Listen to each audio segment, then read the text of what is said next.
No final de 1944, a paisagem da Europa era marcada pela sombra da derrota alemã.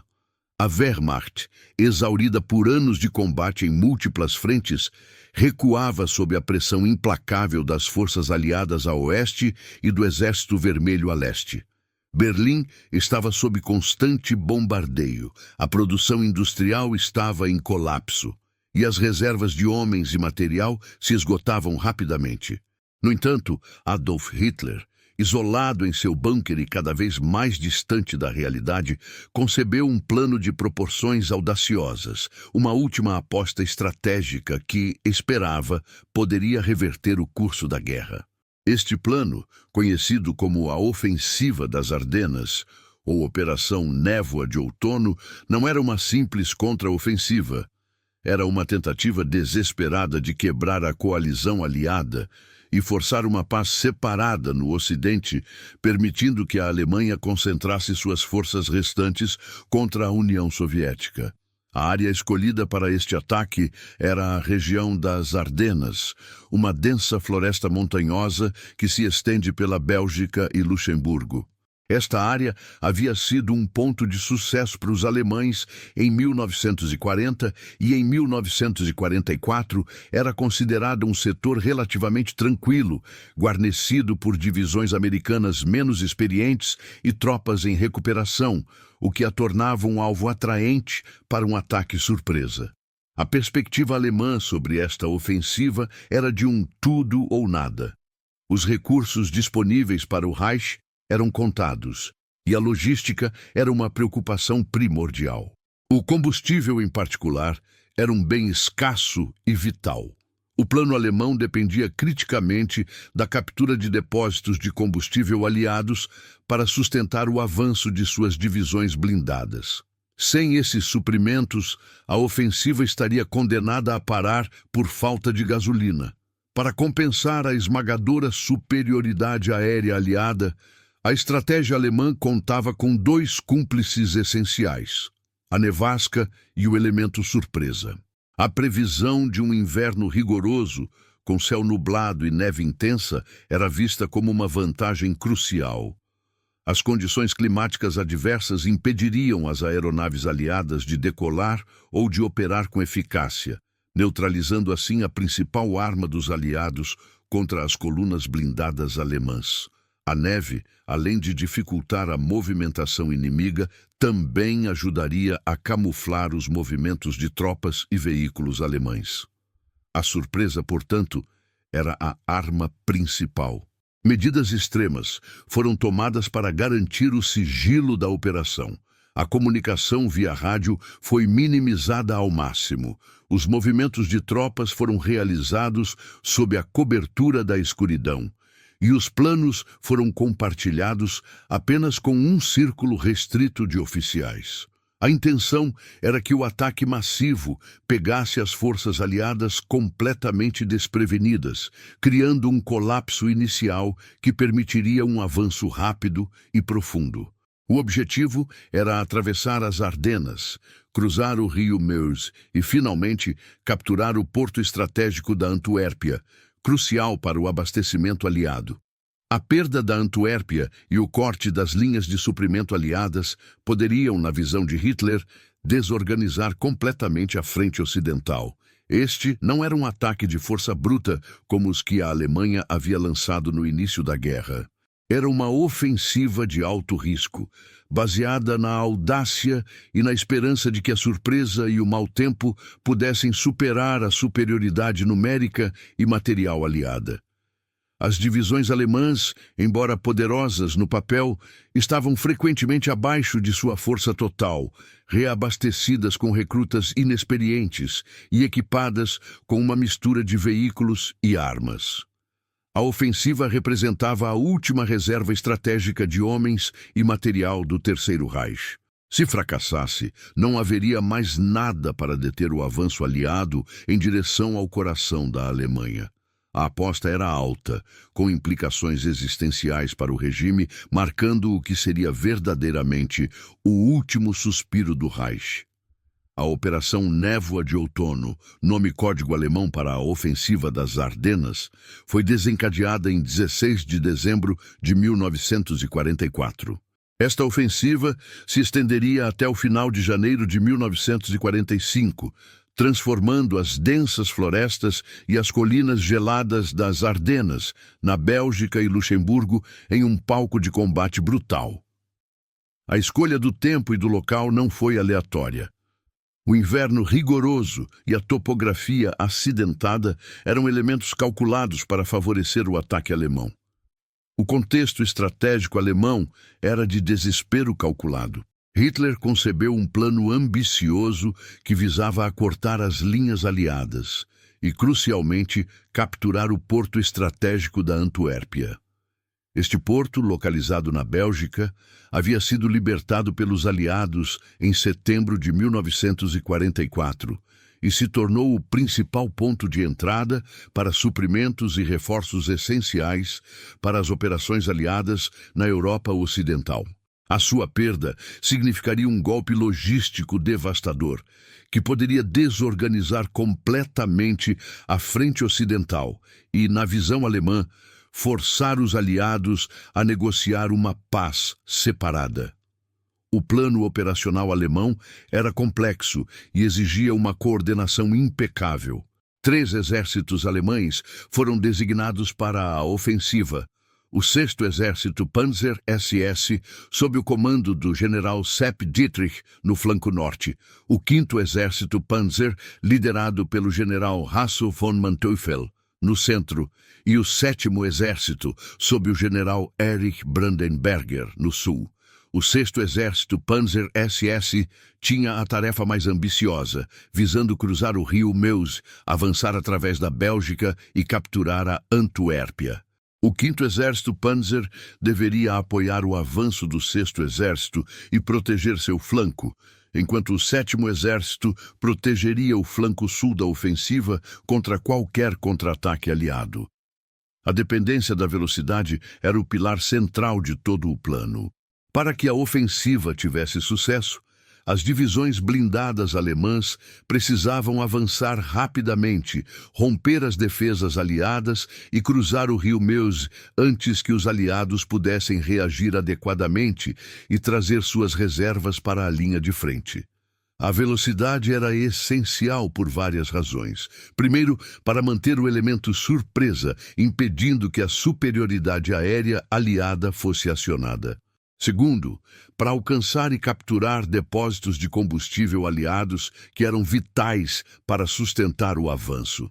As reservas de combustível alemãs eram extremamente limitadas, e o plano previa que os tanques e veículos alemães seriam reabastecidos com o combustível capturado do inimigo.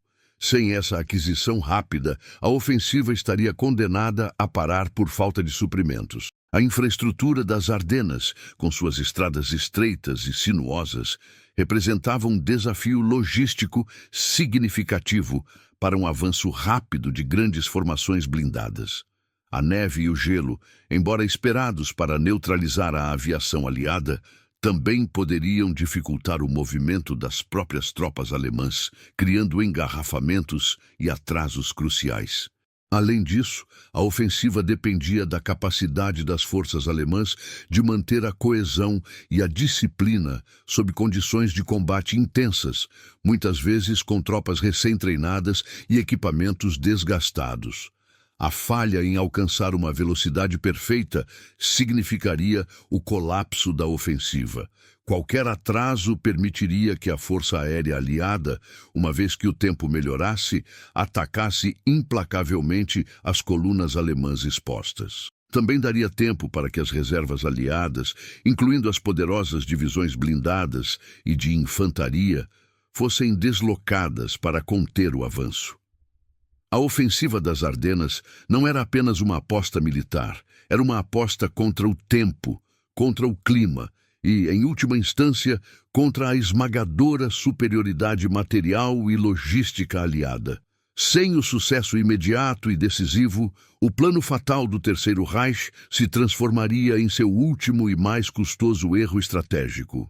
Em 16 de dezembro de 1944, nas primeiras horas da manhã, um silêncio gélido pairava sobre as florestas cobertas de neve das Ardenas. A escuridão da madrugada, combinada com uma densa neblina e uma nevasca intermitente, criava uma visibilidade quase nula.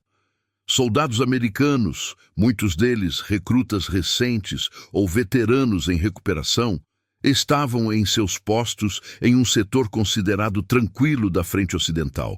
Eles não esperavam o que estava por vir. De repente, a partir das 05h30, o cenário de inverno foi dilacerado por um estrondo ensurdecedor. Milhares de canhões alemães, cuidadosamente posicionados e camuflados, abriram fogo simultaneamente ao longo de uma frente de mais de 120 quilômetros. Esta barragem de artilharia maciça, uma das maiores da guerra na frente ocidental, tinha como objetivo destruir as linhas de comunicação, as posições de artilharia e os pontos de comando americanos, desorganizando a defesa antes mesmo do avanço da infantaria e dos tanques. O céu noturno, antes coberto por nuvens e neve, foi brevemente iluminado por flashes de magnésio e as explosões de bombas, criando uma visão surreal de estrelas efêmeras sobre os pinheiros nevados. O ataque alemão pegou as forças aliadas completamente desprevenidas, atingindo em cheio o elemento surpresa. As tropas americanas, espalhadas em postos avançados e vilas isoladas, foram subitamente confrontadas com um assalto em larga escala. A neblina e a neve que os alemães esperavam que neutralizassem a aviação aliada também dificultaram a coordenação e a resposta americana.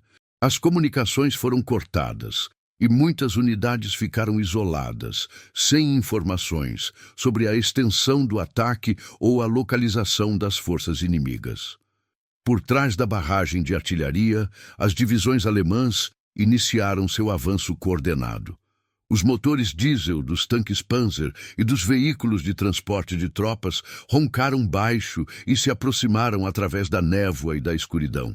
O 6º Exército Panzer SS, no norte, liderado pelo general Sepp Dietrich, tinha a tarefa de avançar rapidamente em direção ao rio Meuse. No centro, o 5º Exército Panzer, sob o comando do general Hasso von Manteuffel, buscava romper as defesas americanas e proteger o flanco do avanço principal. Mais ao sul, o 7º Exército do general Erich Brandenberger visava a proteger o flanco da ofensiva contra possíveis contra-ataques. A infantaria alemã, muitas vezes veteranos endurecidos, mas também composta por muitos jovens recrutas, avançou através dos pinheiros nevados, infiltrando-se nas brechas criadas pela artilharia. Eles atacaram postos avançados, patrulhas e pequenas guarnições americanas, que foram rapidamente sobrepujadas ou forçadas a recuar em desordem. O choque inicial foi devastador para algumas unidades americanas, que se viram em meio a um caos de fogo de artilharia, ataques de infantaria e a aproximação de colunas blindadas. A velocidade inicial do avanço alemão foi notável em muitos setores. As divisões Panzer, aproveitando a surpresa e a falta de resistência organizada, conseguiram penetrar profundamente nas linhas aliadas. Em questão de horas, a frente de batalha, antes uma linha contínua, começou a se curvar para o oeste, criando um saliente, ou bulge, a protuberância que daria nome à batalha em inglês. Este avanço rápido e inesperado ameaçava cortar as linhas de suprimento aliadas e isolar grandes formações americanas. A confusão era generalizada entre as tropas aliadas. Relatos fragmentados chegavam aos quartéis generais, descrevendo ataques massivos de tanques, infiltrações de infantaria e a presença de paraquedistas alemães atrás das linhas. Embora a Operação Greif, de infiltração de tropas alemãs disfarçadas de americanos, tenha tido um impacto mais psicológico do que estratégico. A combinação de mau tempo, surpresa e a escala do ataque alemão criou um cenário de pânico e desorientação inicial. Estradas que deveriam ser rotas de suprimento e reforço rapidamente se transformaram em vias de retirada caótica, congestionadas por veículos em fuga e soldados desorientados.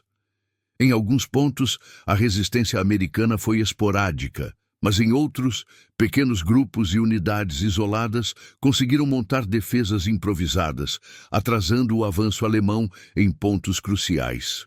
No entanto, a tônica geral dos primeiros dias foi de um avanço alemão significativo, impulsionado pela audácia de seu plano e pela eficácia do elemento surpresa. A fúria encoberta pela neve havia se manifestado, e o Terceiro Reich lançava sua última e mais desesperada cartada, criando um dos mais dramáticos e perigosos momentos para os aliados na frente ocidental. A extensão total do perigo ainda não era clara para o comando aliado, mas no terreno, a realidade da ofensiva alemã era brutal e inegável, com o saliente se aprofundando a cada hora. Apesar do choque inicial e da confusão generalizada que se seguiu ao ataque alemão de 16 de dezembro de 1944, as forças americanas começaram a demonstrar uma notável capacidade de reorganização e resiliência. O elemento surpresa alemão foi efetivo, mas a desintegração total da frente aliada, que era o objetivo primordial do plano alemão, não ocorreu.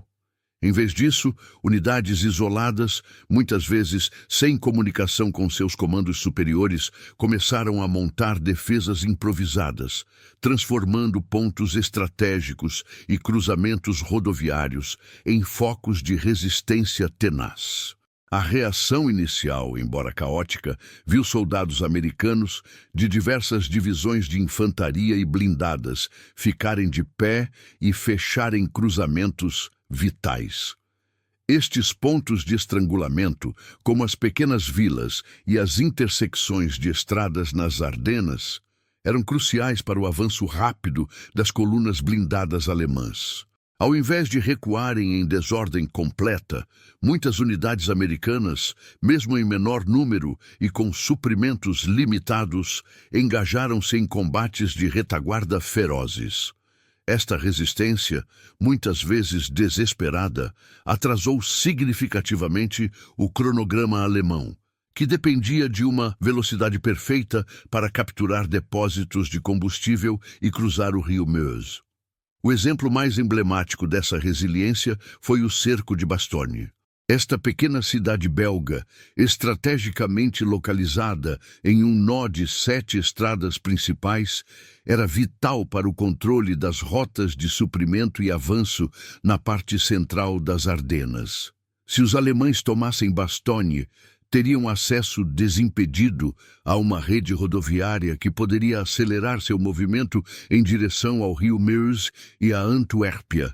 No dia 18 de dezembro, a 101ª Divisão Aerotransportada Americana, os Screaming Eagles, juntamente com elementos do Comando de Combate B da 10ª Divisão Blindada, foi enviada para defender a cidade. Eles chegaram em meio à neve e ao caos, e rapidamente estabeleceram um perímetro defensivo.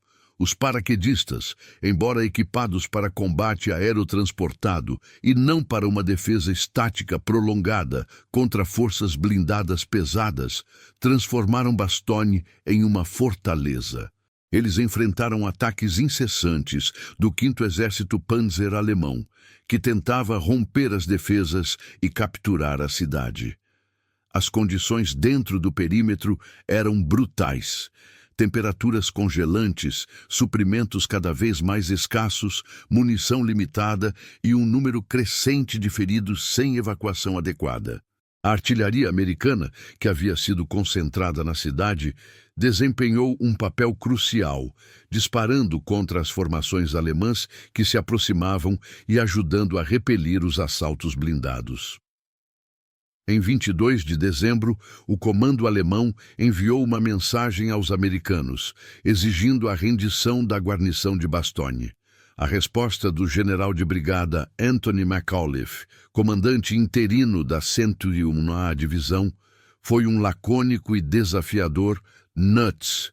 algo como bobagem ou vão se danar, que se tornou um símbolo da determinação americana na batalha.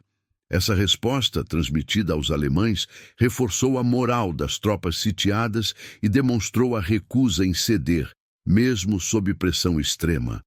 A cidade segurou contra todas as expectativas, com a atuação crucial de paraquedistas e artilharia americana, transformando a defesa em uma muralha intransponível para os alemães.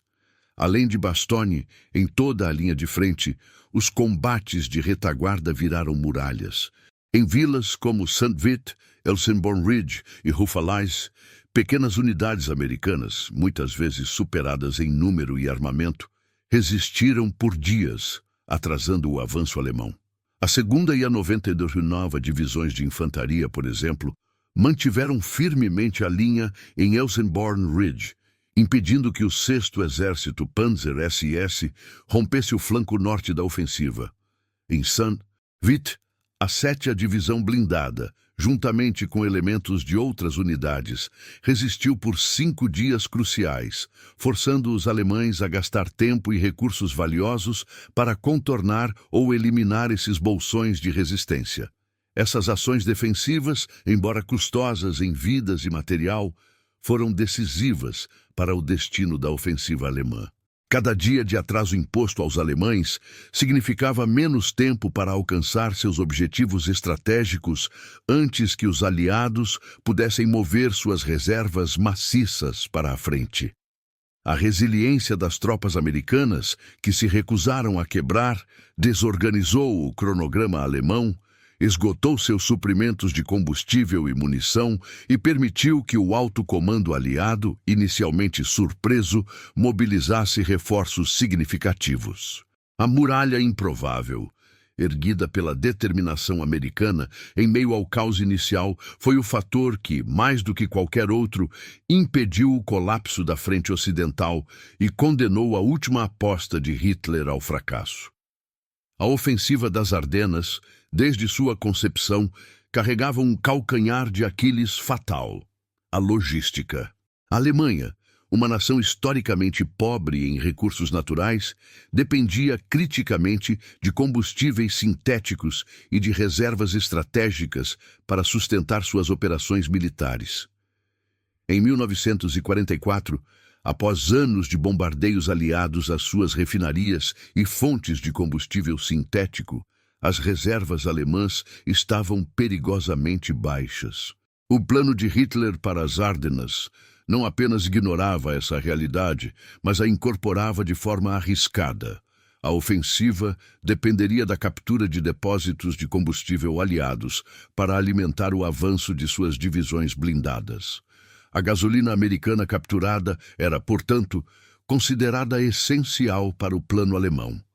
Mapas e informações de inteligência alemã apontavam para a localização de grandes depósitos de combustível aliados que deveriam ser tomados rapidamente. A ideia era que as divisões Panzer avançariam tão velozmente que os americanos não teriam tempo de destruir ou evacuar esses suprimentos vitais.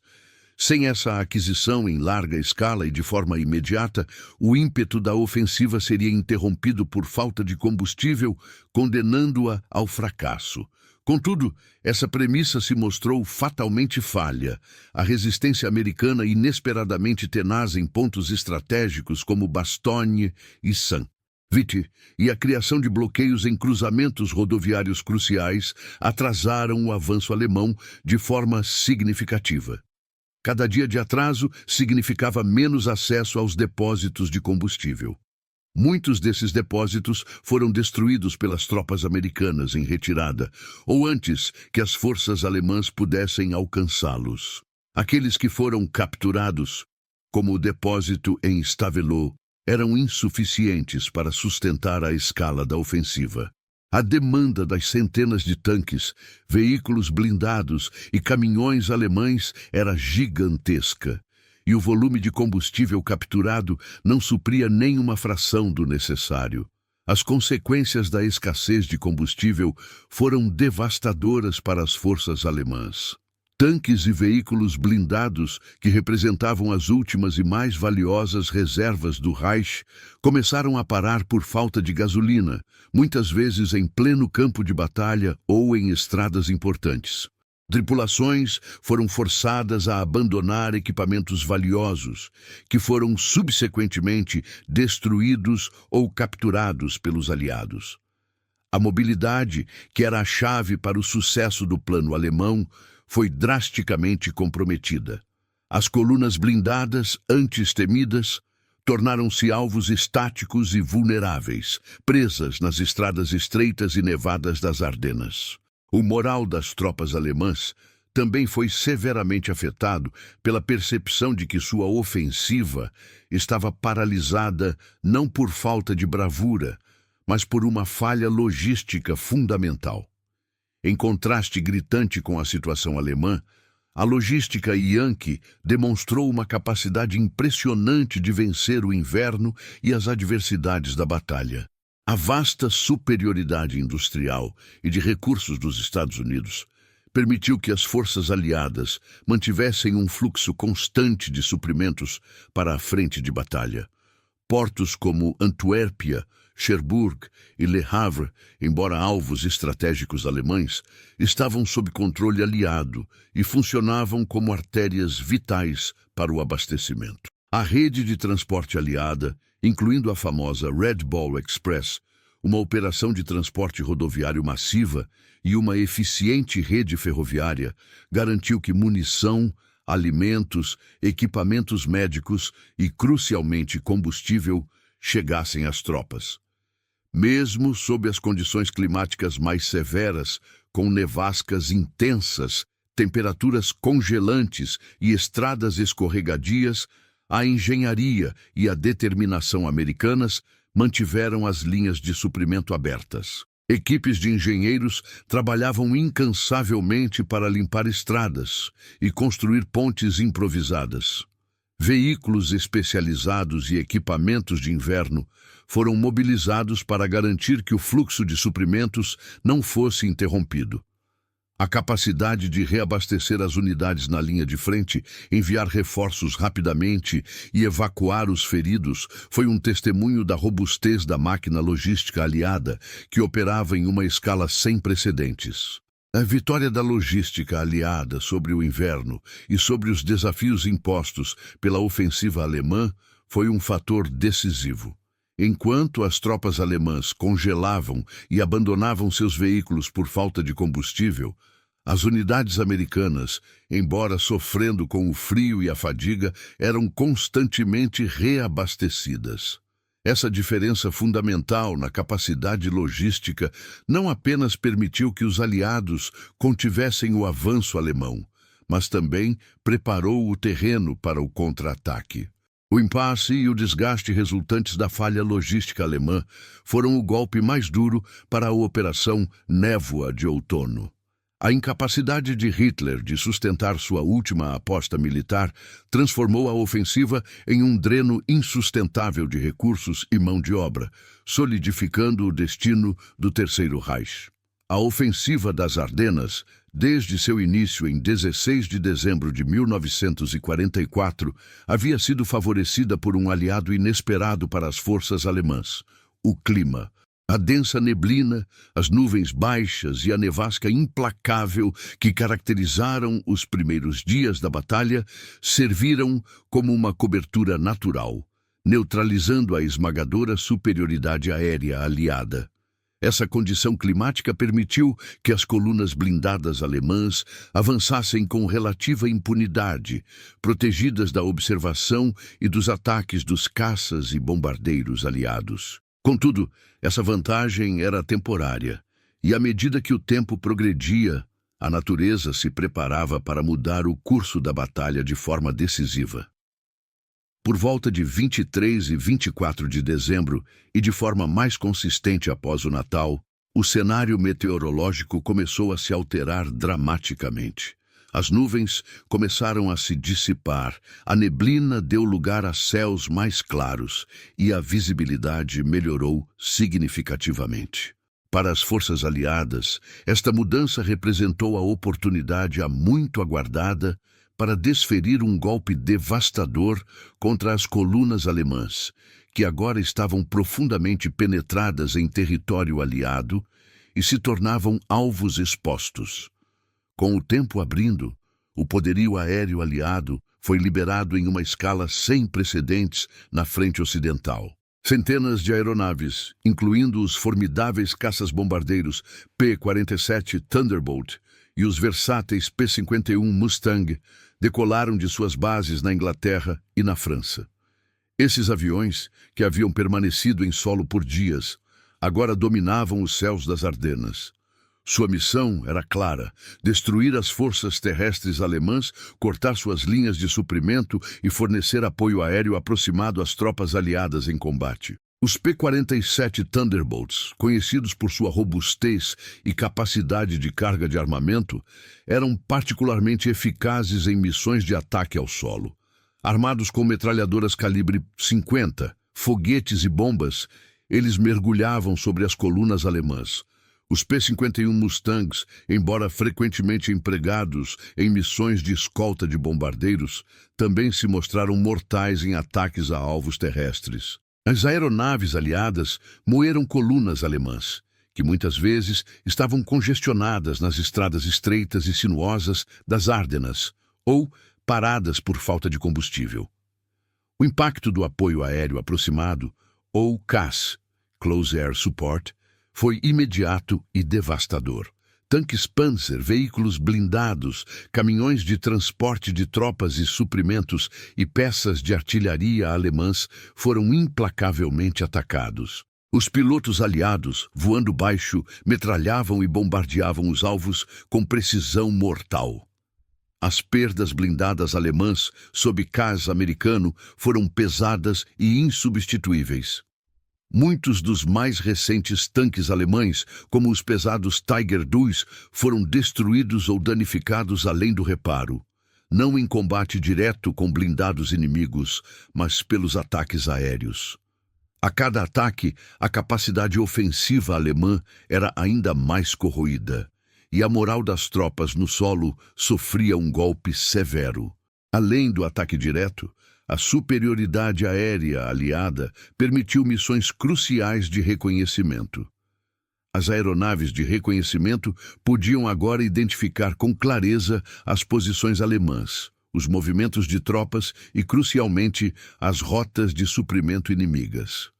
Essas informações eram transmitidas rapidamente aos comandos aliados no solo, permitindo uma coordenação mais eficaz dos contra-ataques e o direcionamento preciso da artilharia. Para as tropas americanas sitiadas em Bastogne, a abertura do tempo e o retorno do poder aéreo aliado foram um alívio vital. Não apenas os aviões de ataque ajudaram a repelir os assaltos alemães ao perímetro da cidade, mas também puderam realizar missões de reabastecimento aéreo. Aeronaves de transporte lançaram paraquedas com munição, suprimentos médicos, alimentos e cobertores para os paraquedistas da 101ª Divisão Aerotransportada, que estavam à beira do esgotamento e com recursos críticos. Esses suprimentos foram essenciais para a manutenção da resistência em Bastogne, que continuou a ser uma muralha inexpugnável para os alemães. A intervenção massiva do poder aéreo aliado não só interrompeu o avanço alemão, mas também o reverteu. As estradas, antes usadas para o avanço alemão, agora estavam repletas de destroços fumegantes de veículos destruídos. A logística alemã, já fragilizada pela escassez de combustível, colapsou sob o martelo aéreo. Qualquer tentativa de movimento diurno das forças alemãs era imediatamente detectada e atacada. A capacidade ofensiva alemã, que dependia da velocidade e da surpresa, foi completamente aniquilada pelos céus, marcando um ponto de inflexão decisivo na Batalha das Ardenas e selando o destino da última grande ofensiva do Terceiro Reich. Com a dissipação das nuvens e o retorno do poder aéreo aliado, o ponto de inflexão da Batalha das Ardenas se tornou inegável. O avanço alemão, que havia criado um profundo saliente na linha de frente aliada, atingiu sua extensão máxima por volta de 24 e 26 de dezembro de 1944. A essa altura, as pontas de lança alemãs estavam a poucos quilômetros do rio Meuse, em alguns pontos, mas já exaustas, sem combustível e sob ataque constante. A partir de então, a pressão aliada, intensificada pelo apoio aéreo aproximado e pela chegada de reforços maciços, começou a reverter o curso da batalha. O contra-ataque aliado, coordenado pelo general Dwight D. Eisenhower, visava a eliminar o saliente e restaurar as linhas originais. Do norte, o 1º Exército Americano, sob o general Courtney Hodges, e o 9º Exército Americano, sob o general William Simpson, pressionavam as forças alemãs. Do sul, o 3º Exército Americano, comandado pelo general George S. Patton, que havia virado sua frente em um movimento ousado e rápido, avançava para aliviar Bastogne e atacar o flanco sul do saliente. A convergência desses ataques começou a pinçar as forças alemãs, forçando-as a recuar e a lutar em 2 ou mais frentes simultaneamente. A estratégia aliada era clara: cortar a base do saliente e encurralar as divisões alemãs dentro da protuberância. As tropas americanas, agora com a moral renovada e supridas pela logística eficiente, avançavam sistematicamente através da neve e do terreno desafiador. Os combates eram brutais e lentos, com cada vila e floresta sendo disputada palmo a palmo.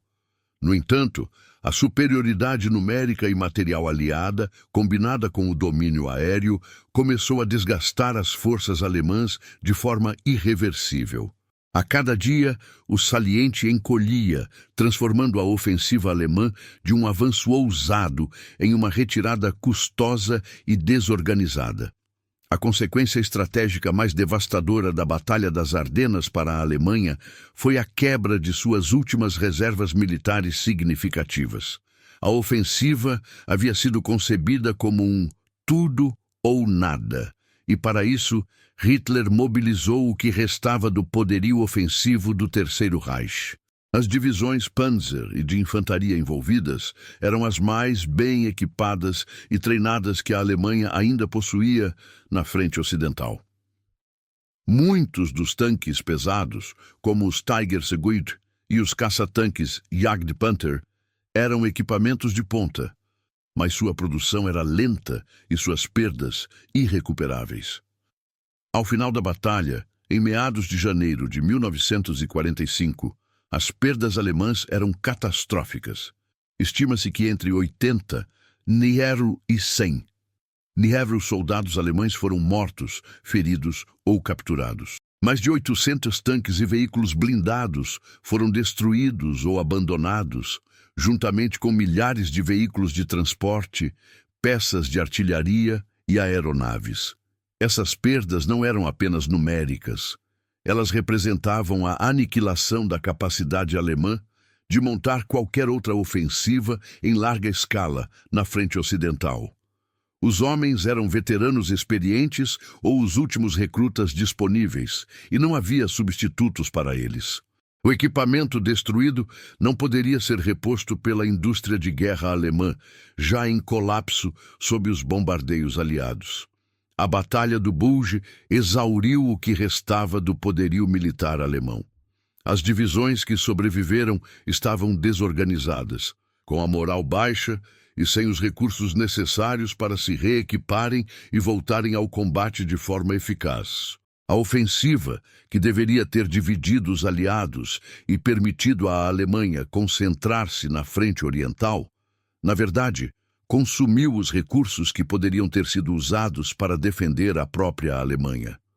Com a quebra das últimas reservas alemãs, o caminho para o rio Reno e, consequentemente, para o coração da Alemanha estava aberto. O Reno representava a última grande barreira natural antes do interior alemão, e a capacidade da Wehrmacht de defendê-lo dependia criticamente de ter forças de reserva para contra-atacar ou estabilizar a frente. A derrota nas Ardenas eliminou essa capacidade. A partir de fevereiro de 1945, as forças aliadas, embora ainda enfrentando resistência, avançariam com uma velocidade e uma superioridade esmagadoras. A defesa alemã no Reno seria fragmentada e ineficaz, pois as divisões encarregadas de protegê-lo estavam exaustas, desorganizadas e sem o apoio blindado e logístico necessário. A Batalha das Ardenas, portanto, não foi apenas uma derrota tática para a Alemanha. Foi um desastre estratégico que acelerou o colapso do Terceiro Reich. Ao invés de prolongar a guerra ou forçar uma paz separada, a ofensiva consumiu os recursos vitais que poderiam ter sido usados para uma defesa mais prolongada da pátria. A derrota abriu o caminho para a invasão final da Alemanha, pavimentando a estrada para o Reno e, em poucos meses, para a rendição incondicional. Com o final de janeiro de 1945, o inverno rigoroso ainda persistia nas Ardenas, mas o ímpeto da ofensiva alemã havia sido definitivamente quebrado. O avanço audacioso que criara um profundo saliente nas linhas aliadas foi sistematicamente revertido por uma série de contra-ataques coordenados. As tropas americanas, com o apoio crucial de unidades britânicas e o martelo aéreo aliado, empurraram as forças alemãs de volta às suas posições originais, restaurando a frente de batalha. O campo de batalha, antes coberto por uma neve pristine, agora se transformava em uma paisagem de destruição. Vilas em ruínas, florestas desfiguradas por crateras de bombas e árvores quebradas, e estradas repletas de destroços fumegantes de veículos blindados e equipamentos abandonados. O saliente no mapa de guerra havia desaparecido, mas no terreno e na história ele se transformou em uma cicatriz indelével. Esta cicatriz não era apenas física, era uma marca profunda na capacidade militar do Terceiro Reich. A Batalha das Ardenas representou a última grande tentativa da Alemanha de virar o jogo na frente ocidental, e seu fracasso teve consequências estratégicas catastróficas. As perdas alemãs foram imensas e, mais importante, irrecuperáveis. Estima-se que a Wehrmacht sofreu entre 80, 1000 e 100 mil baixas, incluindo mortos, feridos e prisioneiros. Mais de 800 tanques e veículos blindados, muitos deles os mais modernos e pesados que a Alemanha ainda possuía, foram destruídos ou abandonados por falta de combustível ou avarias. Além disso, milhares de caminhões, peças de artilharia e aeronaves foram perdidos.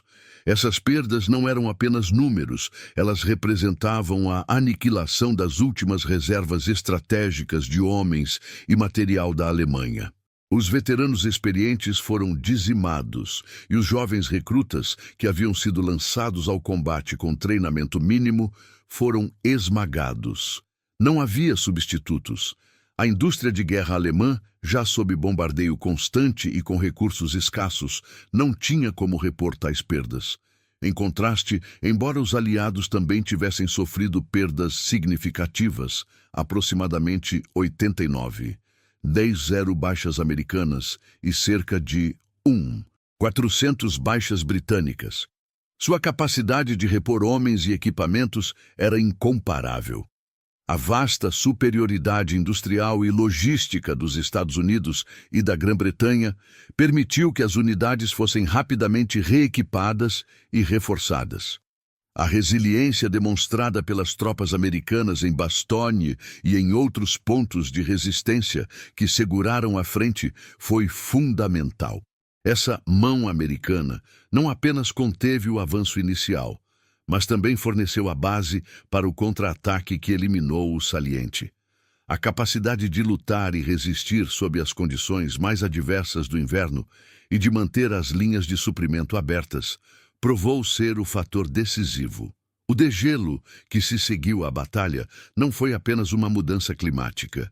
Ele simbolizou o fim de um período de estagnação e o reinício do avanço aliado em direção ao coração da Alemanha. À medida que as temperaturas subiam e a neve derretia, a máquina de guerra aliada estava pronta para sua fase final.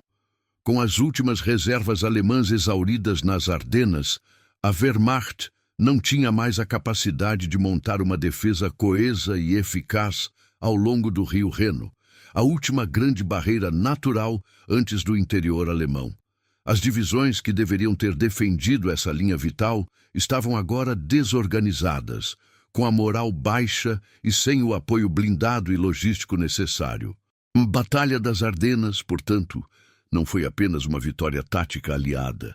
Foi um desastre estratégico para o Terceiro Reich que acelerou seu colapso. A ofensiva, concebida para dividir os aliados e forçar uma paz separada, na verdade, consumiu os recursos vitais que poderiam ter sido usados para uma defesa prolongada da pátria alemã. Em vez de prolongar a guerra, ela encurtou-a. A derrota abriu o caminho para o Reno e, consequentemente, para a invasão final da Alemanha.